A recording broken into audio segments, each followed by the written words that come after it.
इसलिए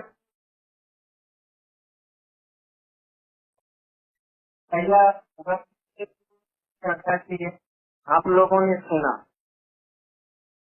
अपने बच्चे को ये करिए वो करिए, थोड़ा सा समझने की कोशिश करिए।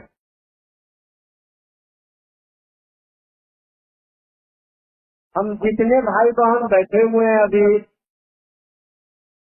क्या सोचा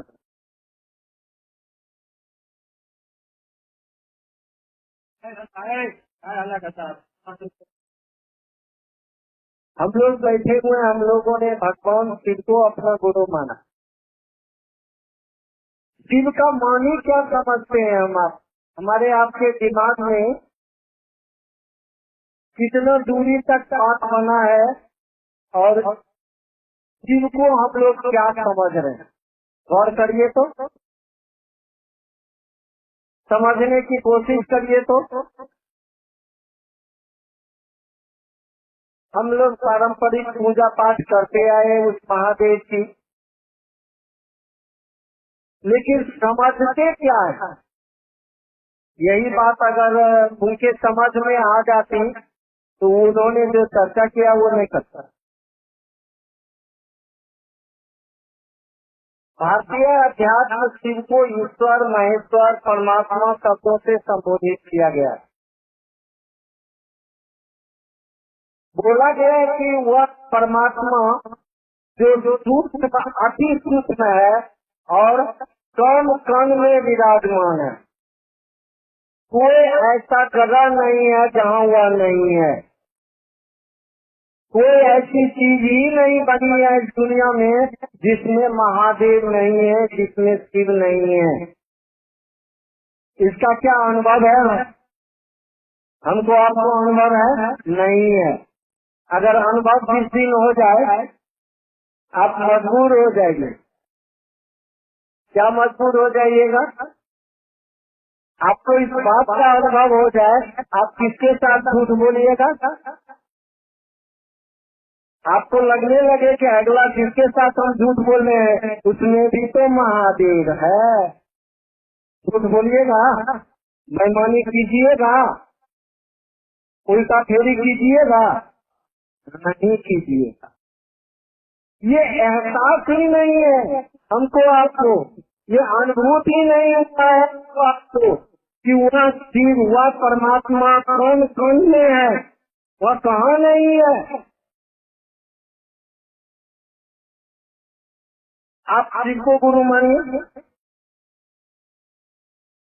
जैसे आप शिव को गुरु मानिएगा। और जो मेरे साहब ने कहा है करने के लिए, उन्होंने कहा कि अपने गुरु शिव से दया की याचना करो, उन्होंने कहा कि अपने गुरु शिव को नमः शिवाय से प्रणाम करो, और जो अनुभव तुमको होता है वो दूसरे लोगों को सुनाओ और उनको भी शिव से जुड़ने का विनती करो, जाओ उसको भी शिव से जोड़ो। जैसे जैसे हमारा आपका मन जुड़ेगा वह एहसास करना शुरू कर देगा। मैं अपनी एक कहानी सुनाता। मैं शिव को गुरु माना था, उन दिनों मेरा शराब का दुकान था, मैं शराब बेचता था, सरकारी दुकान हुआ करती थी उन दिनों। मेरा इस जिला में 10 दुकान था शराब का। एक बार मैं शिव चर्चा करके शाम में एक जगह से दूसरे जगह जा रहा था। मेरा महादेव मुझे कह रहा है, देखिए एहसास दिलाता है वो क्या कराता है अपने शिष्य से, वो मैं बोल रहा हूँ। मेरा महादेव मुझे कह रहा है, दूसरे के जिंदगी में जहर घोलते हो। मैं अकेले चल रहा था रास्ते में, वो सीन मुझे अभी भी याद है।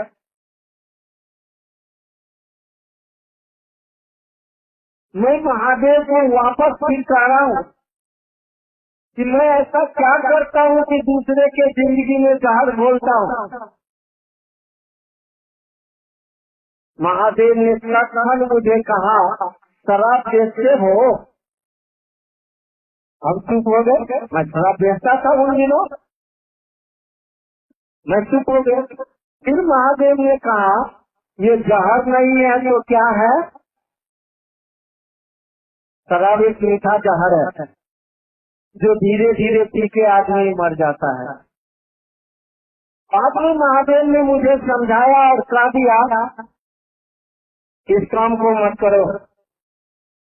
देखिए एहसास दिला दिया उसमें कि जो लोग शराब पी रहे हैं उसमें भी मैं ही हूँ और तुम उसको देख रहा है, ये तुम्हारे लिए काम सही नहीं है।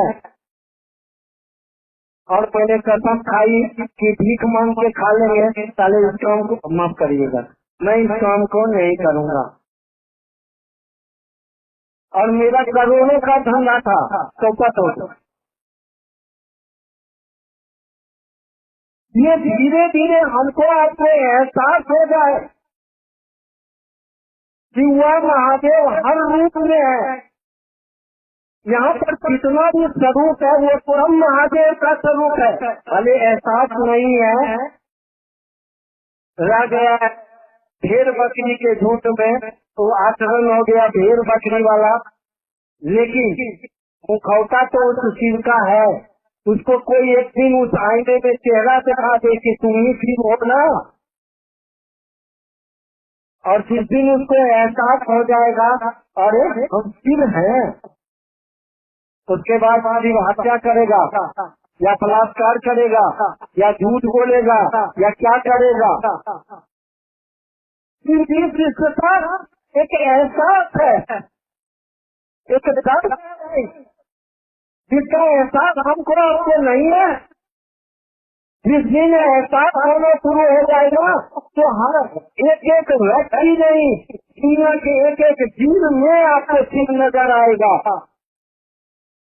जिसका हमको एहसास कराती है, हमको अनुभूत कराती है, हमको शिव के तरफ लेकर चलती है। ऐसी विधा अब तक धरती पर समूह में नहीं हो पाता कि समूह में लोग शिव का एहसास करने लगे, शिव से एहसास करने लगे, ऐसा नहीं हुआ था। पूजा पाठ की दुनिया में क्या हुआ, पारंपरिक जो जितनी भी पूजा है वो हमारे हाथ के स्वार्थ निहित मात्र बंध के रह गए, उससे ऊपर नहीं उठ रहे हैं आप किसी भी पूजा को करके। लेकिन शिव को गुरु मानने के बाद निजी स्वार्थ कम हो जाएगा, ये हमने देखा। हमारा अपना निजी स्वार्थ घट जाता है। सामूहिक स्वार्थ जो है, सामूहिक स्वार्थ शिव का क्या है जानते हैं? एक एक व्यक्ति में शिव हो। शास्त्री हरिनारायण बोले, महादेव को कहे थे कि करोड़ों जन्म है महादेव सुनो, करोड़ों जन्म तू मुझे कारखाना टंकी का पिल्लू बना के रखो, हमको मंजूर है। देखिए साहब ने महादेव को कहा कि करोड़ों जन्म तू मुझे कारखाना टंकी का पिल्लू बना के रखो, मुझे मंजूर है। लेकिन एक शर्त है मेरा, एक बात है मेरा, तू दुनिया के एक एक आदमी का गुरु बन जाओ, मुझे तो कारखाना टंकी का पिल्लू बना के रखो, हमको मंजूर है। देखिए वो नीचे स्वास्थ्य नहीं है, वो प्रीजन में जी रहा है, वो प्रभु शिव को देखना चाहता है। अगर सही में शिव शिष्य बनिएगा ना माऊ, तो स्थिति क्या होगी जानते हैं?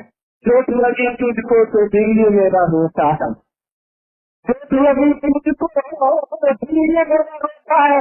आपको अपने उतने नहीं तो किस तरह भाई बहन अगर दुखी होता है वो आपको दुखी कर देगा। स्थिति तो स्त्री से चाहने वाले की ये होती है, इसलिए कि वह जिस दिन को हम लोगों ने गुरु माना है ना, उसके बारे में क्या बोला गया है? मन सहित दिखाई के अमरू भये जगदीश। दुनिया को बचाने के लिए उसने साहस किया, फिर कृष्ण भी इस दुनिया को बचाने के लिए चला है, दुनिया में उसी को लड़ने के लिए चला है।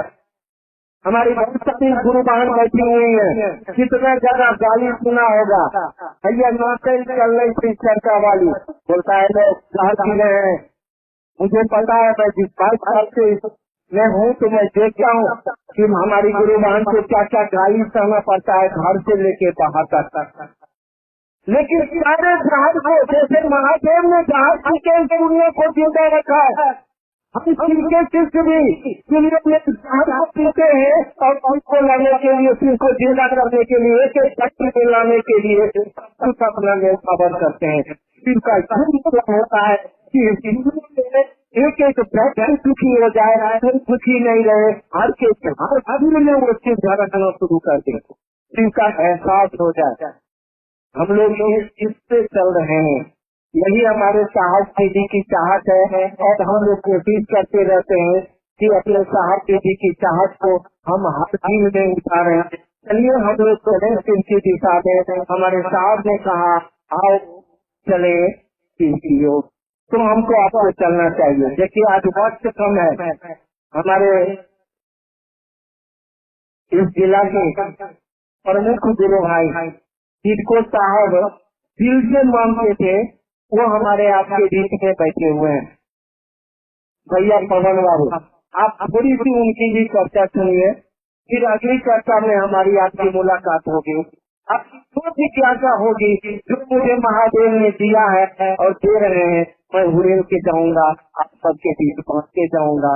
तब तक के लिए आप सभी लोगों के चरणों में पुनः मेरा प्रणाम है। आप सब मेरे प्रणाम को स्वीकार।